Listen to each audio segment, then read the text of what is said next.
कि 20 दिन आप करेंगे तो पक्का बता रहे हैं कि हर एक सेट में आपका एवरेज से अच्छा खासा स्कोर बढ़ने लगेगा और पक्का बता रहे हैं कि आप एग्जाम में अच्छा से अच्छा स्कोर करेंगे।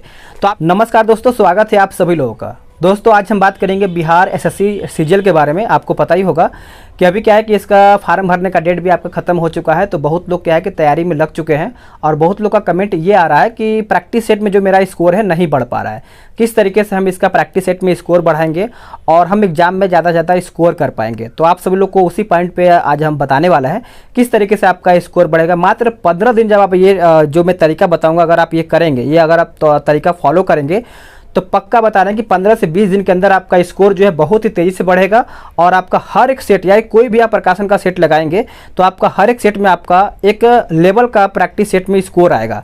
तो सबसे पहले मैं आपको बुक दिखा दे रहा हूँ, कौन सा बुक मैं बताने वाला हूँ। वैसे तो बहुत सारा मार्केट में आपका बुक पड़ा हुआ है।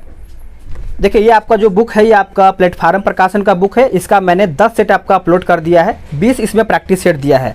वैसे मैं क्राउन का भी प्रैक्टिस सेट आपका अपलोड कर रहा हूँ। देखिए अगर आप ये लगाते होंगे, आपके पास भी बुक होगा, बहुत सारा प्रैक्टिस सेट आपका होगा। इसमें आप नहीं, बहुत लोग ये करते हैं कि अगर मान के चलिए कोई एक प्रैक्टिस सेट उठाए डेली बेस पे या सुबह शाम जो भी लगाते होंगे आप सभी लोग, तो लगाने के बाद एक अपना जैसे कोई सेट लगा रहे हैं तो सेट लगाने के बाद अपना काउंटिंग कर लेते हैं कि हाँ मेरा 150 में से 80 प्रश्न सही हुआ, 70 हुआ या फिर 100 प्रश्न सही हुआ।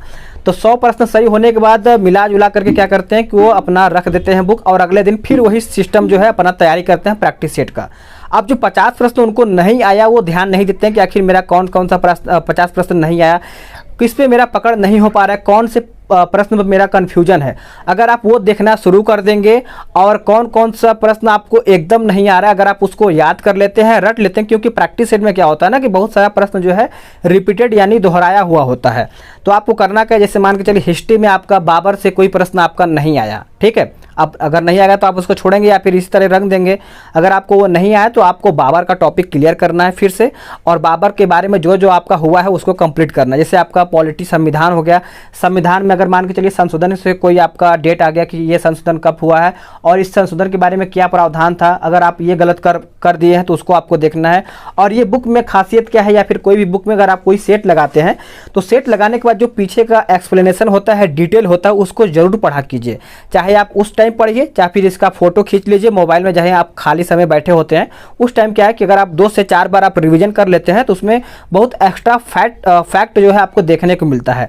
तो अगर आप इतना करेंगे तो पक्का बता रहे हैं कि 15 से 20 दिन, मात्र 15 से 20 दिन आप करके देखिए, आपको चीज़ें जो है क्लियर होगा।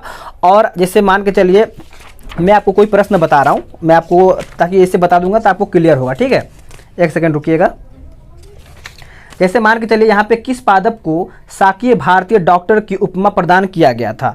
अगर आपको ये प्रश्न नहीं आ रहा है तो आप पता क्या करेंगे, पीछे इसका आंसर देख लेंगे जब आप मिलाते होंगे उस टाइम, और इसके बारे में 2-4 फैक्ट भी आपको दिया होता है, उसको भी आप देख लेते हैं कि जो आपका शाकीय भारतीय डॉक्टर जो है ये कब इसका स्थापना हुआ था, ये किसके बारे में है, और भी आपको डिटेल दिया होता है। तो इस तरीके से आपको सभी पॉइंट पे कवर करना है।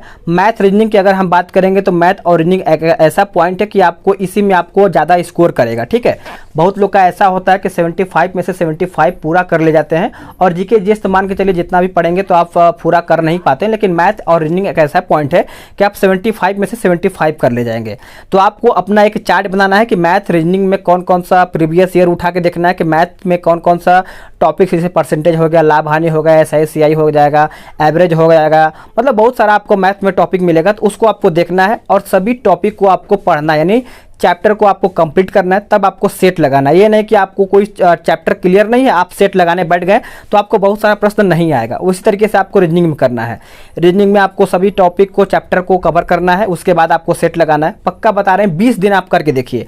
20 दिन जब आप करेंगे ना तो आपका स्कोर जो है बहुत ही तेज़ी से बढ़ेगा और आप एग्जाम में अच्छा से अच्छा स्कोर करेंगे। यही देखिए जो तरीका होता है, सभी लोग यही फॉलो करते हैं, कोई अलग तरीका नहीं फॉलो करते हैं।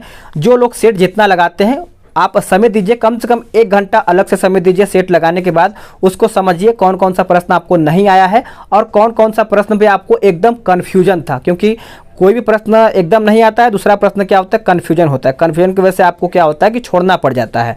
तो कहाँ पे कन्फ्यूजन हो रहा है और क्यों आप उसको छोड़ रहे हैं, उसको आपको कंप्लीट करना है। 20 दिन, मात्र 20 दिन हमारे हिसाब से आप डेट डिसाइड कर लीजिए कि 20 दिन आप करेंगे तो पक्का बता रहे हैं कि हर एक सेट में आपका एवरेज से अच्छा खासा स्कोर बढ़ने लगेगा और पक्का बता रहे हैं कि आप एग्जाम में अच्छा से अच्छा स्कोर करेंगे। तो आप इतना फॉलो कीजिए। सभी लोग ये फॉलो करते हैं, हम भी फॉलो करते हैं, और आपके फ्रेंड या भी कोई भी जिसका आपका सेट में अच्छा स्कोर आ रहा है तो यही आपका पॉइंट जो है वो कवर करते हैं और यही तरीका वो लोग अपनाते हैं।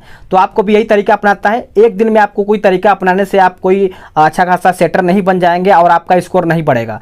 कम से कम आपको 20 से 30 दिन आपको करना पड़ेगा, तभी आपका ये स्कोर बढ़ना शुरू हो जाए। क्योंकि जब आप सभी टॉपिक को कवर करना शुरू कर देंगे तो कहाँ से प्रश्न आएगा, वही टॉपिक से प्रश्न आएगा ना। तो आप इतना कीजिए और 20 दिन बाद आप कमेंट करके बताइएगा कि आपका स्कोर बढ़ा कि नहीं बढ़ा। और यही था वीडियो में, और मिलते हैं एक नई वीडियो में। आज के लिए इतना ही। जय हिंद, वंदे मातरम।